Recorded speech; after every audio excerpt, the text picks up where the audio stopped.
వాడపల్లి వెంకటేశ్వర స్వామి గుడి గతంలో కంటే ఇప్పుడు ఎంత డెవలప్ అయిందనే విషయాన్ని ఈ వీడియోలో మనం పూర్తిగా చూద్దాం. స్కిప్ చేయకుండా ఈ వీడియో అయితే లాస్ట్ వరకు చూడండి. లోపల గుళ్ళోకి వెళ్ళిన తర్వాత ఎన్ని మార్పులు చేర్పులు అయితే జరిగాయో అన్ని కూడా ఈ వీడియోలో చూద్దాం. స్టార్టింగ్ వెళ్ళగానే ఇక్కడ మనకి కాలు కడుక్కోవడానికి కులాలు అయితే ఈ రకంగా ఏర్పాటు చేశారు దేవస్థానం వారు. తర్వాత ఇక్కడ కొబ్బరికాయలు కొట్టేయడానికి చెంకు చక్రాలు ఏడుకొండల వారి నామాలతో ఇక్కడైతే ప్రతిష్ఠించడం జరిగింది.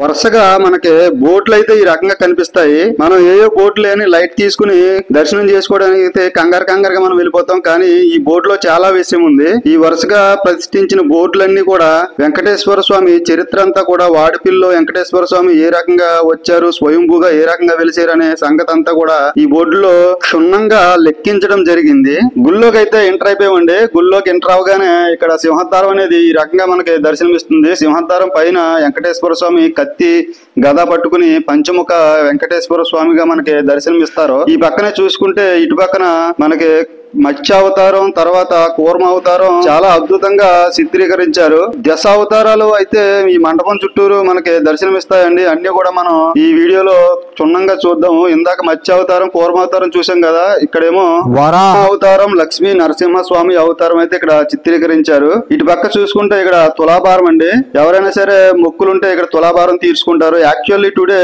ఈ రోజు మా మేనల్డ్కి తులాభారం తీయడానికి అయితే ఇక్కడికి వచ్చామండి. పటికి బెల్లం తులాభారం తోస్తున్నాము. కానీ ఇక్కడ చాలా మంది అబ్జర్వ్ చేయని చాలా విషయాలు అయితే ఈ గుడిలో ఇంతకు ముందు వచ్చిన దానికి ఈ గుడికి ఇప్పుడు వచ్చిన దానికి చాలా మార్పులు అనేవి జరిగాయి. ఈ మార్పులన్నీ మన సబ్స్క్రైబర్లకి చూపిద్దామనేసి ఈ వీడియో అయితే తీయడం జరిగింది. ఈ వీడియో మీకు నచ్చినట్లయితే లైక్ చేయండి. అలాగే ఎవరు తెలియని వారికి ఈ వీడియో షేర్ చేయండి. 10 మందికి షేర్ చేసి ఈ వీడియో అందరితో పంచుకోండి. ఇక్కడే వెంకటేశ్వర స్వామి గుడి పక్కనే మనకి శివాలయం అయితే ఈ రకంగా ఉంటుంది. శివాలయంలో కూడా తర్వాత వెళ్దాం. ఇప్పుడు చుట్టూరు ప్రదక్షిణ చేస్తున్నాం కాబట్టి ప్రదక్షిణ చేస్తూనే మనం దర్శనం చేసుకోవాల్సిన విషయాలు అయితే చాలా ఉన్నాయి. ఇందాక 4 అవతారాలు చూసాం కదా, ఇక్కడ చూడండి మళ్ళీ 2 అవతారాలు ఉన్నాయి. వామన అవతారం అలాగే పరశురామ అవతారం ఇటు పక్కన అయితే ఉన్నది.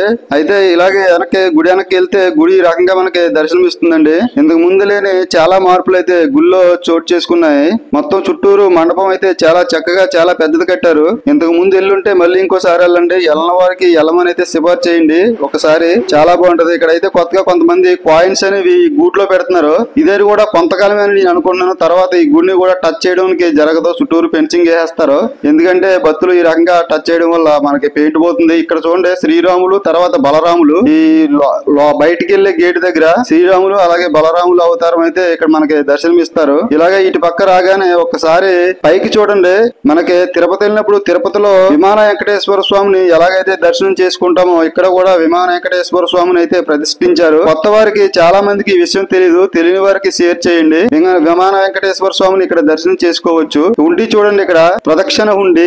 ఇక్కడ హుండీలో డబ్బులు వేసేవారు ఎవరైనా సరే ప్రదక్షిణ చేసి హుండీలో డబ్బులు వేసుకోవచ్చు అని ఇక్కడైతే రాయడం జరిగింది. ఈ వీడియోలో అయితే క్యాప్చర్ చేయలేదు కానీ కొంతమంది అయితే ప్రదక్షిణ చేసి హుండీలో డబ్బులని వేసుకున్నారు. ఇటు పక్క చూడండి కృష్ణ పరమాత్ముడు తర్వాత కల్కి భగవాను. మన ముందు అవతారం కృష్ణ పరమాత్ముడు, ఇప్పుడు కలియుగంలో కల్కి అవతారం అయితే మనకి ఇంకా విష్ణుమూర్తి అవతరించలేదు. కానీ దశ అవతారాల్లో కల్కి అవతారం కూడా ఒకటి కాబట్టి ఇక్కడ కల్కి అవతారం ప్రతిష్ఠించారు. కానీ హోమశాల ఉందండి. హోమాలు యజ్ఞాలు అయితే ఈ శాలలో నిర్వహిస్తారు. పక్కనే ఇటు పక్క చూస్తే గోమాతనైతే ఇక్కడ పెట్టడం జరిగింది. గోమాత అంటే మనకి సాక్షాత్తు లక్ష్మీదేవి కాబట్టి అందరూ కూడా ఇక్కడ గోమాత చుట్టూరు ప్రదక్షిణ చేసి గోమాతకి అయితే దర్శనం చేసుకుంటున్నారు. మేమైతే సోమవారం రోజు వచ్చామండి. సోమవారం రోజు కాబట్టి ఇలాగ ఉన్నది ఎంతమంది జనంతో. అదే శనివారం రోజు అయితే ఇసుకేస్తే రాళ్ళ జనం, అంత జనం ఉంటారన్నమాట. ఒకసారి గుడి పైకి చూడండి. గుడి ఎదురుకుండా పైకి వచ్చి నేను పర్మిషన్ తీసుకుని అయితే వీడియో తీయడం జరిగింది. పైనుంచి ఒకసారి గుడి అంతా కూడా అబ్జర్వ్ చేయండి. ఇటు పక్కన హోమచాల, వెనకాలేమో ప్రదక్షిణ కుండి ఉన్నది. తర్వాత ఇటు పక్కన గోమాత, అటు పక్కన ఇలా చూసుకుంటే మనకి శివాలయం కూడా దర్శనమిస్తుంది. మన వెంకటేశ్వర స్వామి గుడి పైన అయితే సూర్య భగవానుడు రథంతో కూర్చొని ఉన్నారు. మీరు సరిగ్గా అబ్జర్వ్ చేయండి. మనం శివాలయంలోకి వెళ్దాం అనుకున్నాం కదా, ఇలా చూడండి శివాలయంలోకి అయితే వచ్చాము. వెంకటేశ్వర స్వామి మందిరం శివాలయం ఒకే చోట ప్రతిష్ఠించడం అనేది ఇక్కడ వాడిపిల్లోనే జరిగింది. చూడండి శ్రీ అన్నపూర్ణ సమేత శ్రీ విశ్వేశ్వర స్వామి వారు లోపల దర్శనం ఇస్తున్నారు. ఒక్కసారి దర్శనం చేసుకుని మనం అయితే బయటికి వెళ్ళిపోదాం. బయటికి వెళ్లే ముందు ఒక మాట అండి, ఈ వీడియో నచ్చితే లైక్ చేయండి. మన ఛానల్ అయితే సబ్స్క్రైబ్ చేసుకోండి. ఈ వీడియో నచ్చినట్లయితే తెలియని వారికి ఈ వీడియో షేర్ చేయండి. మనం ఇప్పుడు పరమట కుమ్మం నుంచి అయితే బయటికి వెళ్ళిపోతున్నాం. ఈ గుడికి అయితే మనకి 4 గుమ్మాలు ఉన్నాయండి. తూర్పు, పడమట, ఉత్తరం, దక్షిణం. తూర్పు గుమ్మంలోంచి మనం ఎంటర్ అవుతాము, పడమట గుమ్మంలోంచి అయితే ఎగ్జిట్ అవుతాము, బయటికి వెళ్ళిపోతాము. బయటికి వెళ్ళగానే ఈ రకంగా ఉంటుంది చూడండి. మొత్తం ఈ వీధుల్లో అయితే శనివారం అస్సలు ఖాళీ ఉండదు. ఈ రోజు సోమవారం కాబట్టి కొద్దిగా ఖాళీగా అయితే ఉన్నది.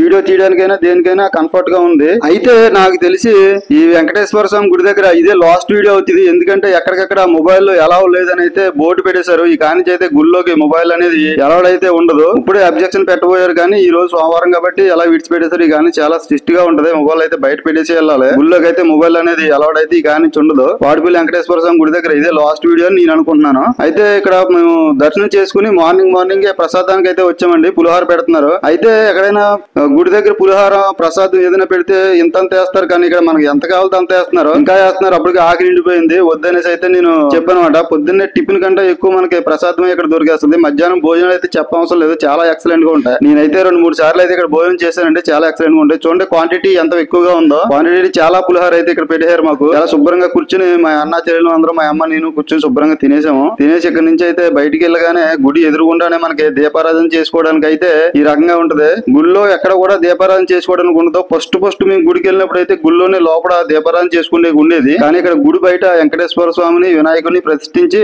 ఇక్కడైతే దీపారాధన చేసుకోవడానికి అయితే ఇక్కడ అవకాశం కలిగించారు భక్తులకి. తెలియని వాళ్ళు ఎవరైనా సరే గుడి ఎదురుకు వచ్చి ఇక్కడ దీపారాధన చేసుకోండి. మేమైతే చక్కగా దర్శనం చేసుకుని ఇంటికి అయితే బయలుదేరిపోతున్నాం అండి. మా తులాభారం కార్యక్రమం గట్టా అంతా చక్క పెట్టుకున్నాం. ఇంటికైతే బయలుదేరిపోతున్నాం. ఓకే బాయ్ అండి. వీడియో నచ్చితే లైక్ చేయండి, సబ్స్క్రైబ్.